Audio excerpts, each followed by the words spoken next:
Olá, produtor e produtora rural, colaborador do Mundo Agro, sejam muito bem-vindos aqui ao AgroTalk. Eu sou Ângela Ruiz, jornalista e podcaster, produtora de conteúdo agro aqui na Climatempo, especialista em agronegócios pela Exalc USP. O tema de hoje é a importância da pecuária, que tem um papel relevante para a nossa economia, ela gera empregos, é protagonista em alimentar a população crescente a cada dia, e uma população que é exigente em qualidade e segurança alimentar. Vamos falar de mercado e de preço nessa área da pecuária. Então, por isso, eu convidei para esse bate-papo hoje a pecuarista Andressa Biata. A Andressa é de Costa Rica, no Mato Grosso do Sul, é empresária da Rurais. E ela vai contar aqui para a gente um pouco sobre a história dela. Andressa, seja muito bem-vinda aqui ao AgroTalk. Oi, Ângela. Muito bom estar aqui. Para mim é uma honra participar do AgroTalk. Muito obrigada pelo convite. A pecuária está na minha vida desde sempre, desde que eu me entendo por gente. Eu sou filha e neta de produtores rurais, de pecuaristas, mas não foi assim que as coisas começaram na minha vida. E eu sou publicitária, então não tenho agro como formação, mas há 5 anos atrás, minha mãe pediu ajuda para cuidar da nossa fazenda, aqui também no Mato Grosso do Sul, no município de Alcinópolis. E ela disse que ou nós ajudaríamos ou ela iria vender a fazenda.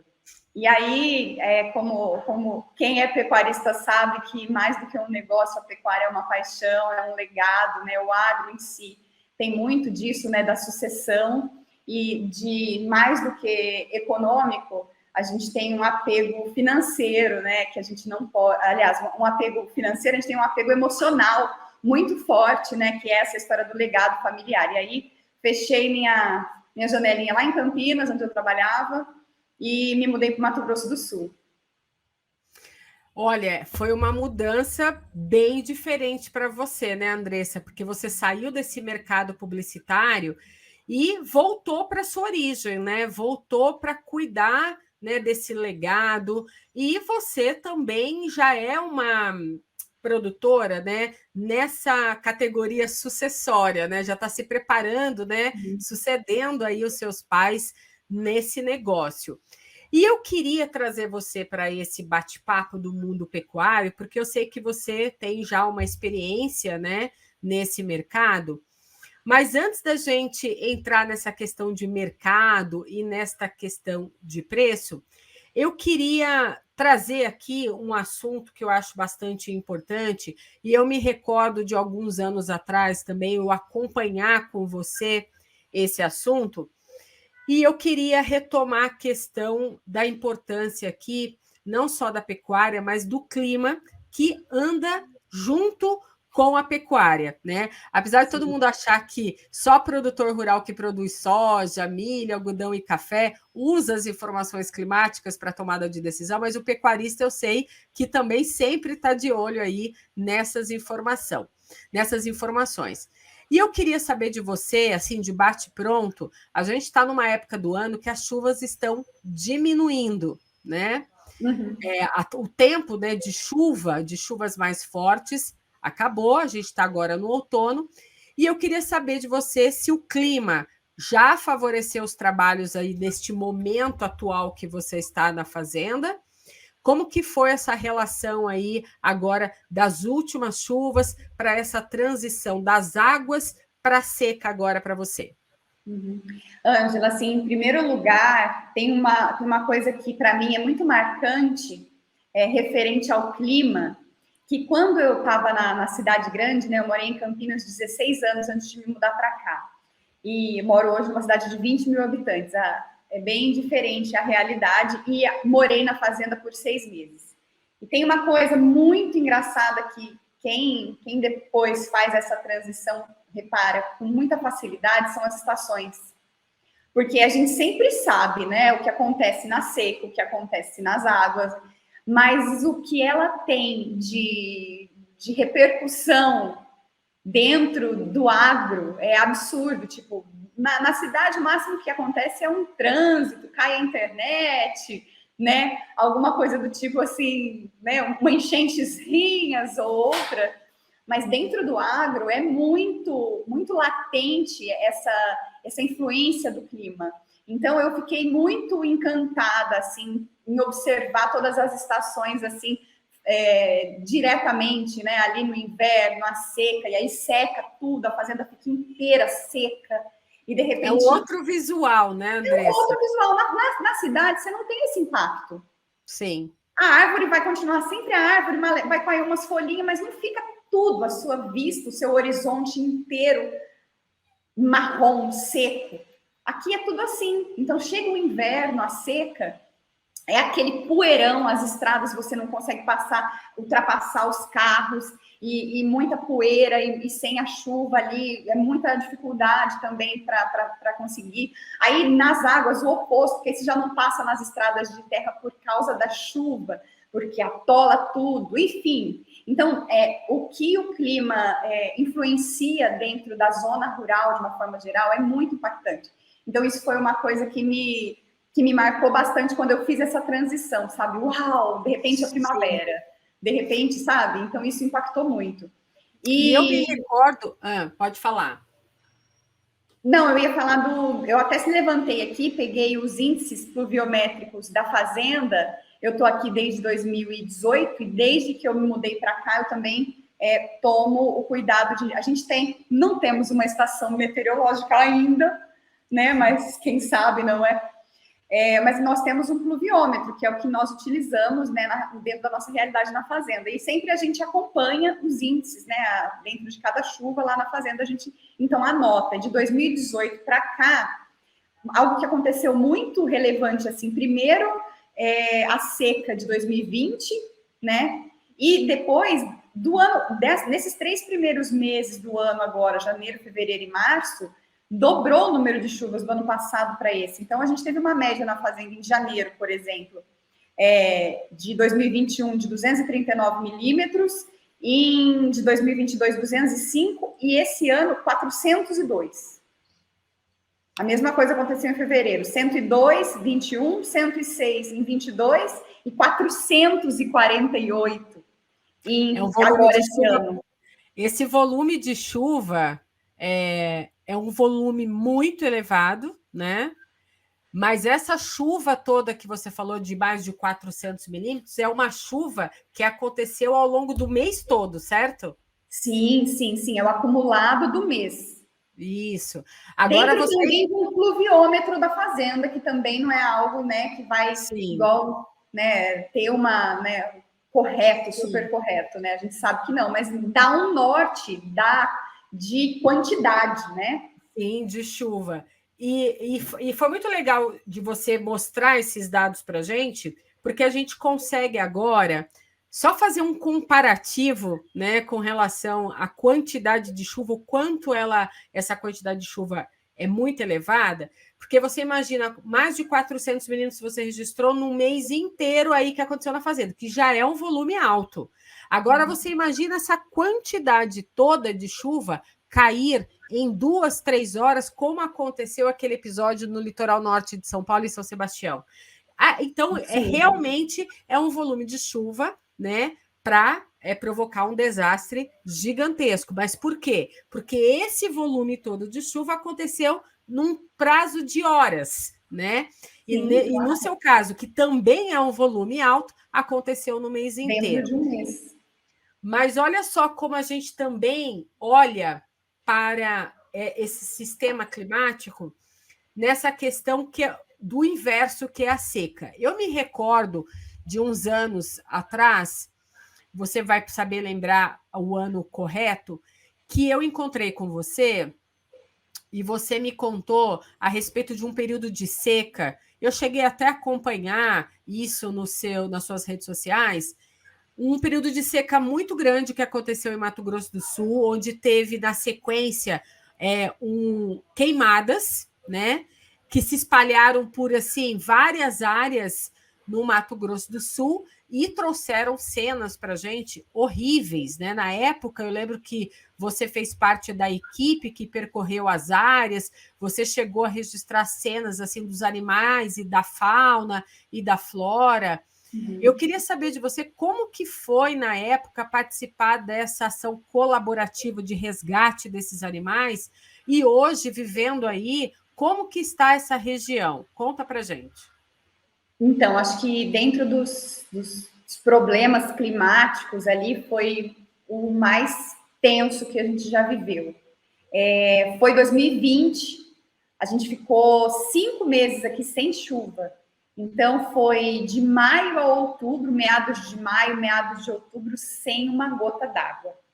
E aí, bom, primeiro assim, a gente está numa região aqui entre o Cerrado e o Pantanal.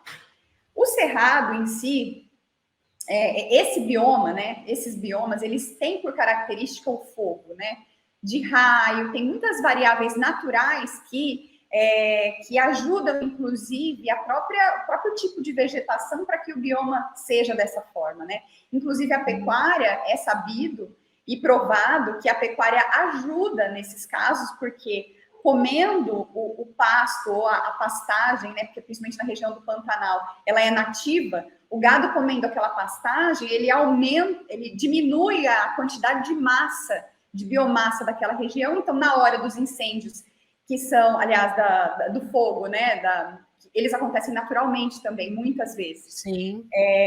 Raios e tudo mais. Ele ajuda a não se alastrar porque não tem tanta massa. Se você deixa o Pantanal encher de capim nativo ali da região, vira uma bomba, entendeu? Então a pecuária ajuda inclusive nisso. Mas o que aconteceu em 2020 aqui, que foi muito chocante, foi que um parque daqui, que se chama Pente, é o Parque Nacional das Nascentes do Rio Taquari, ou seja, ele é uma base importante da região para água, e ele pegou fogo no início de setembro e ficou 15 dias queimando. Então foram, se eu não me engano, 40 mil hectares que foram devastados. É muita coisa, né? E é dentro de um parque. Ou seja, a combustão em um parque é muito maior do que dentro de uma pastagem, dentro de uma fazenda. Mas mesmo assim, existem fazendas em volta que também foram queimadas por conta da combustão que veio do parque, né? Uhum. E aí, assim, o que aconteceu? Bom, primeiro, os produtores rurais começaram a tentar ajudar e a tentar apagar o fogo. Ninguém conseguia. Aí veio bombeiro, exército, aí a comunidade das cidades também, que é aqui entre Costa Rica e Alcinópolis. E a gente tentou, de alguma forma, auxiliar. Como os cidadãos não têm essa frente do fogo, a gente resolveu, né, os produtores rurais e algumas pessoas aqui da sociedade também, ajudar da forma que a gente poderia, que era onde o fogo passou, a gente tentar auxiliar. Então, os animais que estavam ali sem alimentação, sem água, muitos queimados, né, por conta do fogo. Então, esse foi o papel que eu me propus a fazer junto com uma equipe aqui, né, junto com um grupo de conhecidos aqui da cidade e de produtores rurais. E aí veio de São Paulo, da capital também, a equipe de animais silvestres, porque a gente também não pode chegar lá e tentar pegar uma onça, tentar pegar uma... Sim. Mesmo que você queira ajudar, a gente ficava... E essa sensação de impotência é muito grande perto do fogo. Porque você quer tentar apagar, você também não pode, porque você não consegue. Você quer tentar ajudar o bicho, não dá, porque você não consegue pegar uma anta, um tatu que seja, já é difícil, né? Então, e cuidar desses animais da forma correta. Então, a gente precisou e teve, graças a Deus, através de voluntários também, muitos voluntários especialistas e selvagens, essa ajuda no parque. Mas, assim, como eu disse, hoje o parque, você vê, ele se reestruturou, claro que depois, né, vai demorar um tempo ainda para ele voltar a ser o que era, mas como o próprio cerrado, os troncos, eles já são meio que preparados, assim, para isso, né?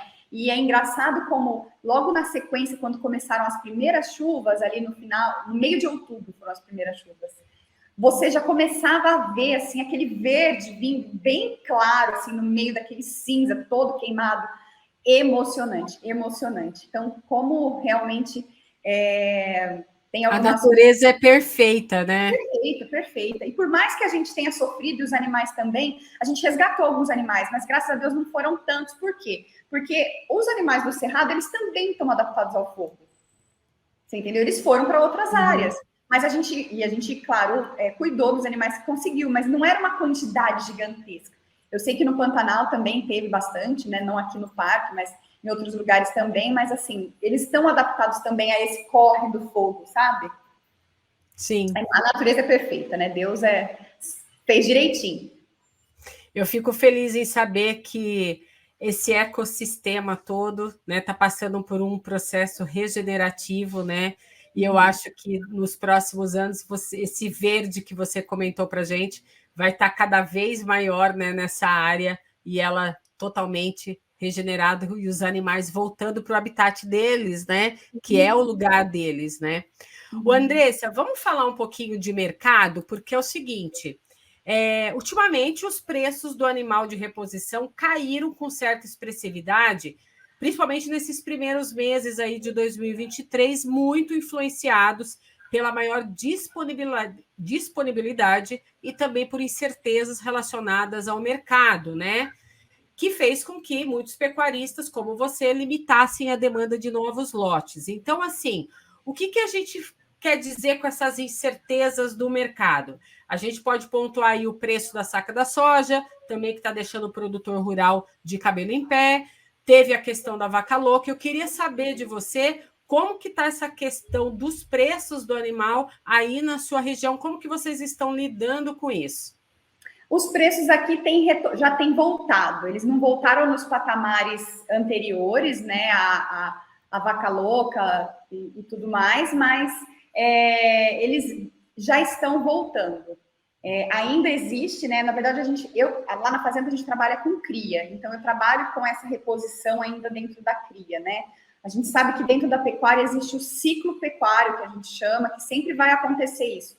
Uma hora o bezerro diminui o valor e de repente você começa, né, ali a subir o valor da arroba e começa a produzir mais bezerro e aí você vende a vaca, diminui o número de bezerros e aí o bezerro fica mais caro de novo porque diminui a oferta de bezerros e assim vai. É um ciclo natural aí dentro da pecuária, porque o pecuarista também vai muito na onda, né? Se o pecuarista fosse firme no negócio, tipo assim, se ele, não, eu sou de cria, eu vou fazer cria, eu sou recria, eu vou fazer recria, ou eu sou engorda e faço engorda, acho que a gente não teria, talvez, tanta oscilação, né? Porque, de repente, o bezerro tá com preço bom, vai todo mundo na pecuária fazer bezerro.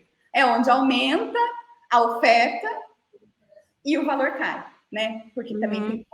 E assim vai, e aí começa a bater vaca, e aí, enfim, é o ciclo. Só que esse giro desse ciclo, ele depende de muitos acontecimentos, né, que são externos também. Então, eu estava com o professor Zequinha essa semana e ele estava falando que a gente não tem realmente bola de cristal, não dá como que a gente consegue prever, a gente tem que estar ao máximo munidos de informação do que está acontecendo para a gente ficar, a gente saber para que lado corre, mas que ninguém tem bola de cristal e as coisas acontecem sem a nossa... sem a gente poder fazer nada, né? Esse sentimento aí também de impotência. Do nada vem uma vaca louca que nunca foi louca, né? Então, sim. E aí o preço da vaca cai. Então, como a gente é dependente de algo que não é nem real, sabe? Essas políticas, essa parte é muito, muito sensível, assim, ao produtor rural. A gente fica dependendo de situações fora do nosso controle, totalmente sem base de motivos, né, de necessidade, né? Então não teria essa necessidade ou deveria ser mais rápido para que as coisas voltassem a acontecer, né? Ainda aconteceu mais rápido do que no ano passado, esse negócio da vaca louca, ano retrasado, aliás, mas ainda assim gerou, né, bastante queda dentro do mercado pecuário. E a parte de seca em algumas regiões muito grande, água em outras muito grande, também faz com que diminua o número de oferta, enfim. A gente vai regulando por aí, né? Porque aí com a vaca louca, a China parou de exportar, que é o nosso maior comprador de carne, e aí isso afeta diretamente. E o mercado em si, esse negócio da vaca louca é ruim, porque, igual você disse, a sanidade, né, que do animal, ela está relacionada, a nossa saúde está relacionada ao consumo dela. A proteína, a carne é extremamente importante, o consumo dela e tudo mais, né? A gente não pode ter nenhum problema sanitário que vá afetar o humano. E não existe, isso não existe. E aí as pessoas ficam colocando isso em questão, quando na verdade não existe. Então é só para prejudicar ali o produtor fazendo, sabe, uma tempestade num copo d'água, e é onde essas oscilações grandes acontecem de uma hora para outra e a nossa bola de cristal não funciona. E toda essa movimentação do mercado também exige gastos de vocês, pecuarista, com reposição de mineral, suplementação para esse animal, a depender do tipo de animal que é também, né? Então, tudo isso entra dentro desses custos. O custo de produção, sim. Quando a arroba estava bem alta, né, ali no patamar dos R$300, as coisas também começaram a subir, né? A parte de medicamentos, a parte da suplementação mineral, tudo sobe. E aí, a hora que cai, é a mesma coisa da soja, que está acontecendo agora. A hora que cai primeiro a arroba, e o custo ainda está alto. Então, até os valores começarem a se balancear, que é o que está acontecendo agora nessa safra da soja, né? Então, quem está plantando agora está com muito receio, porque baixou muito o preço, e os valores ainda estão como se a soja estivesse com o valor anterior. Então, até isso regular, esse período é o mais crítico, entendeu? Então, é o que eu estou falando, ó, na parte da pecuária, a gente já está subindo aí esses patamares, a procura de bezerro aqui no Mato Grosso do Sul está bem grande, é um estado bem reconhecido, né, pela genética, pela boa genética. Aqui, mesmo na Rurais, a gente é especialista em inseminação artificial, né, que leva a genética para a pecuária, né, de uma forma bem mais fácil, né, com IATF, né, que é inseminação artificial em tempo fixo. Então, isso facilita essas coisas, mas sempre a oscilação acontece, né? Não tem jeito. Seja de custo, seja de tempo, de clima. Sim. Você falou aí de genética. Quais são os trabalhos que dentro da Rurais vocês desenvolvem para o pecuarista? Porque eu vejo que é um trabalho de você como produtora, como pecuarista, auxiliando também outros, né, pecuaristas, não só da região, mas eu imagino que de outras localidades brasileiras. Sim. Na verdade, a Rurais nasceu com o intuito de atender ao pecuarista de uma forma bem abrangente. Tudo que ele precisasse, tudo que ele precisa dentro da propriedade dele, a ideia é que a gente, enquanto empresa, ofereça as melhores opções. Então, a gente iniciou em 2018 com empresa de assistência veterinária. Meu marido já era veterinário, já trabalhava com isso. E aí a gente mudou o nome para Rurais e começamos a trabalhar com, então, essa assistência veterinária com foco em ATF, representação de produtos, né, de sal mineral, de medicamentos, vacina, herbicida, também com sêmen bovino. Então, a gente trabalha com a venda passiva, na verdade, principalmente dos produtores que a gente atende. A gente atende hoje 38 propriedades dentro da IATF. E aí a gente oferece produtos para eles. Aí, vendo a necessidade ali do produtor, a gente começou a oferecer serviços de máquinas para as propriedades. Então, por exemplo, uma pastagem, ela sempre precisa de uma reforma, ela sempre precisa de uma limpeza, né, ou de uma adubação, calcário, enfim, aí a gente tem essa especialidade também em cuidar da pastagem para o produtor. Então, a gente oferece esses serviços, a gente tem esse maquinário e oferece os serviços. E aí, também serviço de transportes, então a gente tem carreta boiadeira, onde elas são de 2 pisos, com elevador, por conta do bem-estar animal. Então, a gente tem treinamento também com os motoristas, pensando aí nos animais, né, da melhor forma. Eles não sobem com escada, igual a maioria, né? Eles sobem com elevador para evitar qualquer problema. E a gente faz transporte bovino para o Brasil inteiro. E agora, esse ano, a gente está começando ainda um projeto para compra e venda das fazendas, que se chama Rurais Terras. Então, hoje a gente tem 4 empresas dentro de uma: Rurais Pecuária, Máquinas, Transportes e Terras. Então, faço quase nada. Mãe do João. Mãe do João, empresária. Eu acho que você não mais vai voltar para o mercado publicitário. Você já incorporou essa vida, né? De pecuarista, de produtora. Você falou de bem-estar animal e me veio à mente, é claro, aqui uma pergunta para você com relação a essa questão de bem-estar animal, porque a gente escuta muito, né, na televisão. Muitas fake news a respeito do mundo pecuário, né? E eu queria que você trouxesse um pouquinho dessa sua experiência com relação ao bem-estar animal. Quais são as práticas que vocês realizam aí na sua fazenda?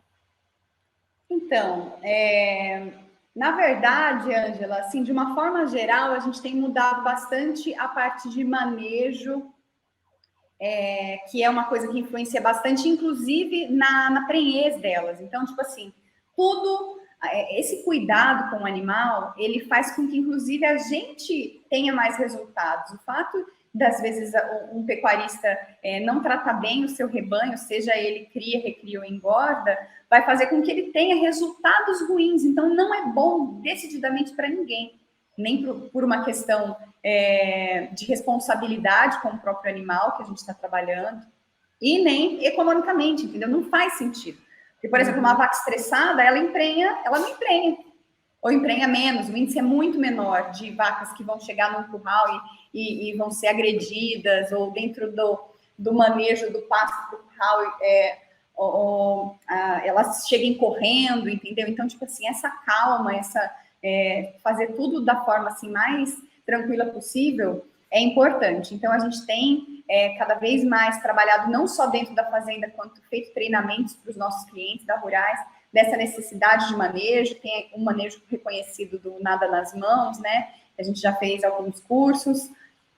E aí você leva o gado de uma forma mais tranquila possível para eles realmente não se estressarem. Os bezerrinhos passam no tronco pela escolinha para já acostumar a trabalhar ali dentro do curral. O próprio tronco em si, a gente usa um tronco que ele é de parede móvel, então na hora de trabalhar o animal ele fica contido, ele não se debate, ele fica confortável ali dentro, as paredes são emborrachadas. Então existem vários tipos, né, de ações que a gente vai fazendo dentro do dia a dia, pensando aí nesse melhor manejo. A gente trabalha hoje também dentro da fazenda, a gente conseguiu colocar o corredor na fazenda toda. Então, o gado não fica solto no pasto, quando passa entre os pastos, ele vai andar no corredor. Então, existem várias formas aí de cuidados, né? A própria alimentação do sal mineral, que a gente dá com cuidado também para a imunidade do próprio rebanho, para o leite e tudo mais, tudo vai fazer com que aquele animal performe melhor e se sinta melhor de uma forma geral, né? A gente trabalha com vaca de cria e é importante para a gente que ela esteja sempre bem, né? Inclusive, o clima também, a temperatura e a umidade é um fator super importante para esse animal, porque eu sei que se está muito quente, né? Essa vaca ela vai ter um desempenho diferente, porque já tem toda a questão daquela ruminação, né, e da temperatura corporal daquela vaca. Então, quando o ambiente externo está muito quente também, isso é prejudicial, né, até para todo o desenvolvimento dela, inclusive quando ela também está prenha, né? Eu li a respeito disso. No extensivo, né, que é a pastagem, a gente deixa sempre, né, árvores, né, eles se refrescam ali, ficam nas sombras e tal. E até existem muitos estudos já também comprovados que o sombreamento no intensivo, que são os confinamentos, trazem também resultados ótimos também para ganho de peso e tudo mais. Então, é o que eu falei, tratar bem o animal, ele não traz vantagens só para o animal. É muito engraçado o quanto isso é um leve trás ali de benefícios, né? Porque você tratando Sim. bem ele também vai performar melhor. Então, por que não, né? Então, essa mentalidade não era colocada dentro do produtor e é algo também importante da gente falar. Sim, é importante também a sociedade, né, saber dessa importância que o pecuarista tem com a qualidade, né, e o desempenho, não só do animal, mas também economicamente falando, né, do trabalho que é exercido ali. E sem falar em todas as características que a gente sabe que existe para trazer o bem-estar para esse animal.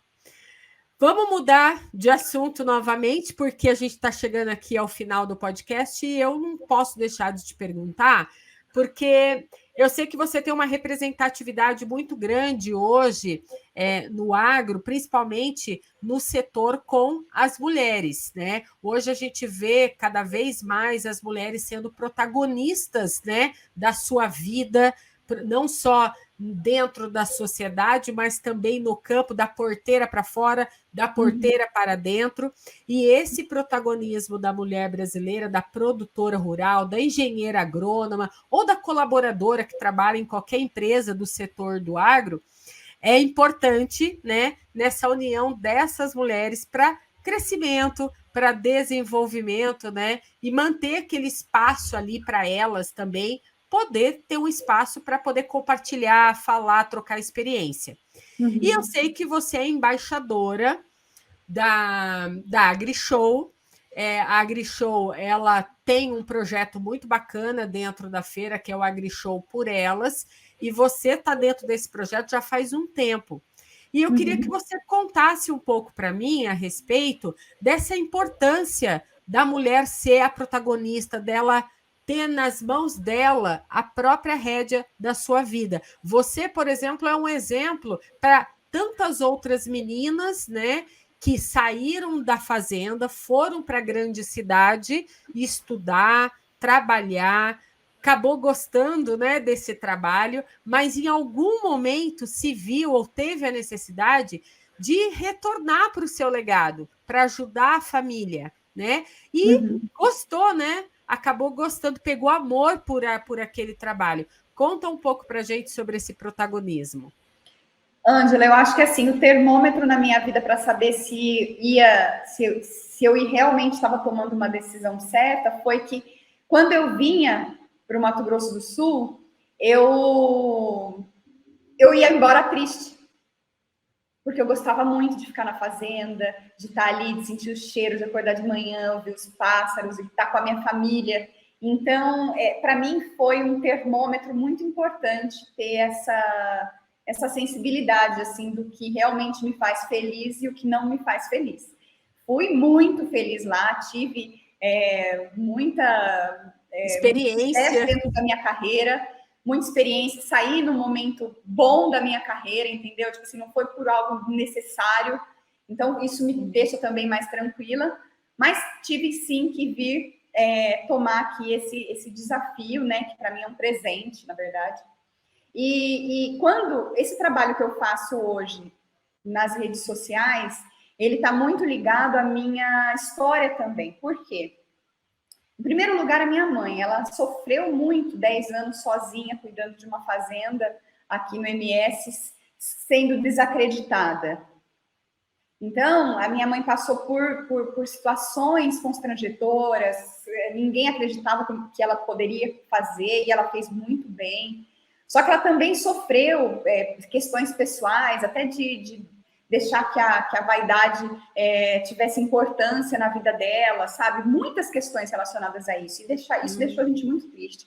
Então, o trabalho que eu faço hoje nas redes sociais tem muito desse empoderamento. Esse empoderamento da necessidade disso não acontecer mais, que não precisa que isso aconteça, que isso já aconteceu perto de mim e isso não pode mais acontecer, entendeu? Então, é uma bandeira que eu levanto em causa própria, inclusive, né?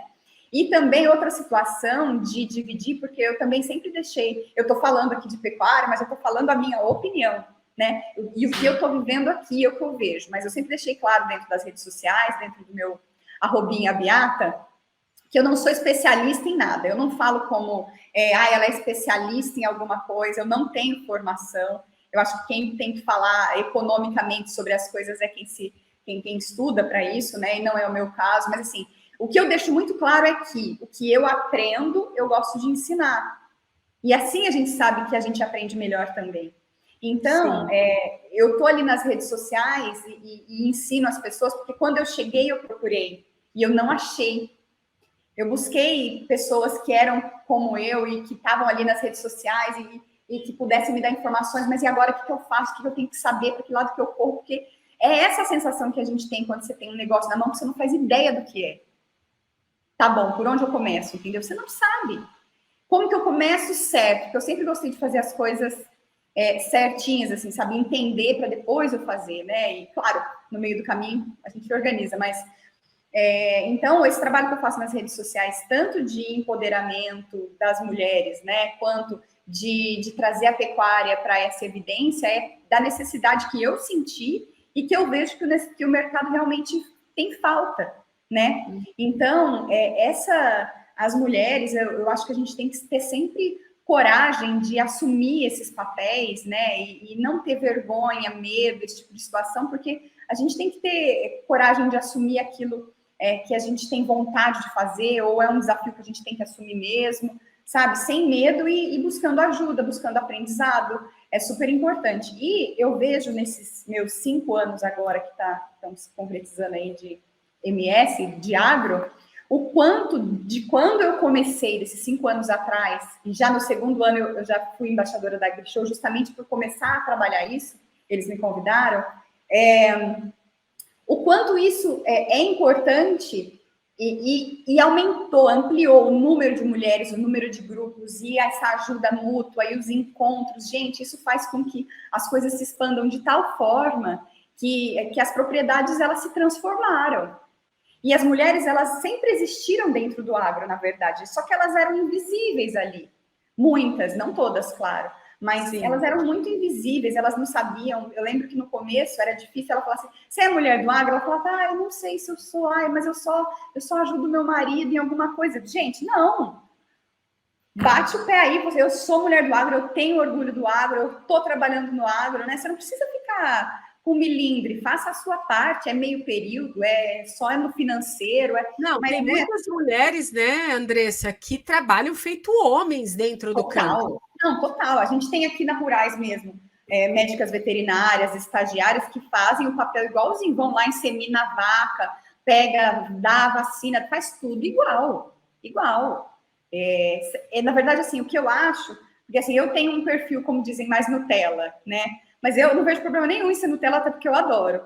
Mas, assim, existem perfis de mulheres, cada um para trabalhar uma forma diferente, a gente tem que respeitar todos eles, né? Seja a que vai estar no campo, que vai estar trabalhando, sujando a roupa o tempo todo, aquela que está dentro fazendo compras para a fazenda, fazendo a parte de vendas da fazenda, e que está trabalhando na parte administrativa, que é tão importante quanto, né? Só tem funções ali diferentes. E, na verdade, o que eu acho, e eu sempre defendi, foi que a gente não tem que... Eu não gosto de mimimi, odeio, porque eu sou mulher, eu tenho direito a isso. Eu acho que a capacidade da gente é que define o que a gente pode ou não fazer. O talento, e a gente tem que lutar para isso. E lutar para isso, né, Ângela? E lutar, e falar, não, eu quero fazer... Você falou de cada um na sua função, mas a gente sabe que cada um também tem o seu talento, porque não adianta colocar uma pessoa que está na parte administrativa em cima de um trator se ela não tem aquele talento. Às vezes o talento dela é para ficar no administrativo, sendo que a outra tem um talento enorme para dirigir um trator. Então a gente tem que saber observar e respeitar também esse talento. E quando a gente olha para esse talento, a gente tem o nosso papel de todos é a gente apoiar aquele talento e levantar cada vez mais para que aquele talento que ela tem seja explorado, seja visto cada vez mais, né? E eu acho assim que as mulheres que existiram antes de nós, assim, dentro do agro, elas foram muito guerreiras, muito mesmo. Essas que levantaram as fazendas, que existem muitas que realmente botaram a mão na massa e fizeram acontecer. Elas foram muito guerreiras, porque hoje, não é que seja fácil de uma forma geral, não é, mas assim, com as tecnologias que a gente tem hoje, com a quantidade de informações que a gente tem hoje, a mulher, o jovem que está chegando agora dentro do mercado, tem uma facilidade gigantesca. Hoje, as máquinas, elas são trabalhadas, você trabalha elas com o dedo. A colheita, eu participei da primeira vez de uma colheita de soja, agora no mês passado, no Mato Grosso, e tipo, eles trabalham de meia dentro da colheitadeira, o tempo inteiro no ar-condicionado, só mexendo no botãozinho ali, claro, parece um bordado, sabe? E aqui até tem empresas próximas aqui que eles preferem contratar a mulher como motorista ali, né? Não chama motorista, que fugiu a palavra, mas enfim, para trabalhar operadora das máquinas, eles preferem a mulher porque a mulher tem muito mais jeito, às vezes, para tratar alguma coisa, entendeu? E são situações em que é delicado, a tecnologia é uma coisa mais delicada. A gente tem naturalmente isso, né? E a própria parte de manutenção das máquinas, a mulher, ela cuida melhor do maquinário. Então, é muito engraçado como a tecnologia e esse agro que tem vindo, ele abre muito caminho para nós, mulheres, e também para os jovens, né, que também são ligadíssimos em tecnologia, né, essa nova geração, óbvio. Então, o agro está super, né, a gente já vê também, inclusive, que as novas profissões dentro da tecnologia, o agro está bombando e os jovens estão vindo muito. Então, graças a Deus. E fico feliz também em saber que as empresas têm apoiado isso, né, igual você falou. Eu sou embaixadora da AgriShow para elas já desde 2021, que começou a AgriShow para elas, e eu acho uma abertura genial da feira, né? Para nós, mulheres, um espaço bacana para que a gente faça networking, com informações para a mulher, enfim, um espaço preparado. Possa compartilhar também as experiências, seus conhecimentos, porque, assim, independente da pessoa ser especialista ou não, cada mulher tem o dom de poder passar adiante um ensinamento, mesmo que seja uma receita de bolo, mas essa passagem de ensinamento é o que a gente tem que absorver, né? Porque quando a gente aprende algo diferente, a gente só está agregando conhecimento para nós, né? Para fechar esse bate-papo, Andressa, mãe do João, eu quero saber o seguinte, a pergunta que vale 1 milhão para fechar esse podcast. E o João? O João vai continuar tocando aí esse legado ou você acha que o João tem um pezinho de ir lá para grande cidade como você foi? Olha, Ângela, eu quero que ele se sinta confortável no que ele decidir para a vida dele, mas com certeza eu vou fazer diferente do que a gente passou, né? Do que minha mãe passou, do que eu passei, porque, na verdade, por falta de informação ou de entendimento dessa necessidade de sucessão, né? Então, assim, eu sempre amei o agro, sempre estive na fazenda, mas era tipo férias, na minha cabeça. A fazenda era tipo minha aposentadoria. Então, o João vem desde sempre com um pai e uma mãe total, né? Tralhados, os trajes do dia a dia, rurais, na internet, o tempo inteiro a gente está falando de agro. Então, isso está o tempo inteiro, mãe e filho falando de negócios do agro. Aliás, mãe e pai, né, falando de negócios do agro, a avó e tudo mais, avós dos dois lados, porque dos pais do Rafael também, são todos pecuaristas. Então, assim, ele vem aí num intensivão, ele vai tá bem entendido do que ele tem em mãos e do potencial que existe dentro do agro, que a gente também defende muito. Então, vai ser uma opção dele, mas eu tenho uma suspeita que ele vai ser do agro, sim. Ele é uma coisa gostosa, eu ponho ele de boot, de bota, cinto, canivete, chapéu grande, bonito. Ele ama. Eu já vi nas suas redes sociais, do Instagram, do @abiata, algumas, assim, fotos e vídeos do João, e eu fico encantada, porque eu vejo que o João, ele tem, né, a raiz muito rurais mesmo, ele já faz todo, né, ele tem todos uns trejeitos, então é uma graça de criança, e a gente daqui só pode desejar para ele um futuro tão próspero, né, como a gente deseja para o nosso agro brasileiro, esse agro que traz o alimento para a nossa mesa. Andressa, olha, eu poderia ficar aqui horas falando com você, adorei esse bate-papo, trazer você aqui para falar um pouco da sua história, principalmente agora, nesse episódio que marca aqui agora o início de uma temporada que a gente está trazendo histórias de produtores, produtoras rurais, pecuaristas. A gente vai trazer histórias de pessoas que vão estar passando pela Feira AgriShow. E também vamos trazer o que está acontecendo, né, de novidade na feira, de assuntos que vão ser tratados ao longo, né, de 2023 dentro desse mercado. Então, é um prazer inaugurar com você essa temporada especial aqui, trazendo a sua história. Seja bem-vinda, volte mais vezes. É uma honra, é só chamar que eu já estou lá. Até a próxima. Obrigada, Ângela. Fiquem com Deus. Tchau. Tchau.